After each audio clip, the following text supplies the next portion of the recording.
here in downtown Evansville, Indiana, for another OVC Basketball Media Day. In a new city, with new coaches, and another chance to crown a champion. But first, let's check out and see what our coaches had to say about the preseason polls.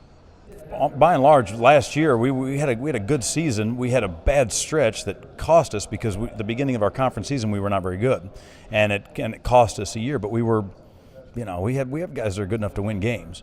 Now you add some different type guys in with some pretty good shooters and guys that can rebound. I mean, we feel pretty good about it. We have a 12 up in our locker room, and I told the kid it's not coming down till we knock 11, 10, all the way up to 1 off. It's just not. So we're playing with a chip on our shoulder this year. Our expectation is to be here. So when people ask us about how we feel about being 12th, it's not a great feeling. So we're trying to move up the ladder. But I got some great kids. I really do, and they're working their tails off. So I think we're going to surprise some people. Now, this two-day event was more than just coaches, cameras, and media, but also gave the Ohio Valley Conference another chance to inspire excellence in the youth around Evansville. It's a great afternoon. The Boys and Girls Club and the YMCA came together to sponsor a basketball clinic with the OVC.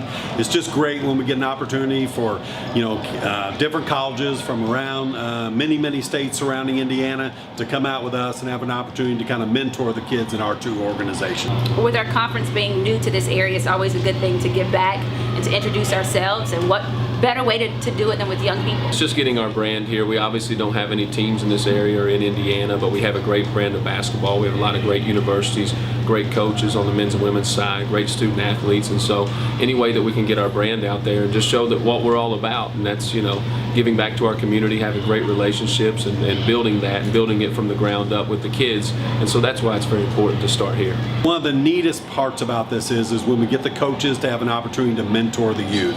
It's important for them to hear that everybody kind of wants to be a basketball player, but what they talked about when they first came was the importance of being a good student, okay? Attending school, making good choices, doing the things they need to do to make sure that one day when they maybe have that chance to go to college and play a sport, that they'll be prepared to do that. Anything that has to do with basketball with Evansville, they're going to do a good job. And so this event was going to be good. The tournament's going to be terrific because the folks here they will enjoy it. And they may not have followed OVC basketball that much up until this point, but I think once they start, they're going to be pleasantly surprised by what they see. A few months from now, the OVC will crown its basketball tournament champions here in Evansville, Indiana. But until then, with the Ohio Valley Conference, I'm Jonathan Owens.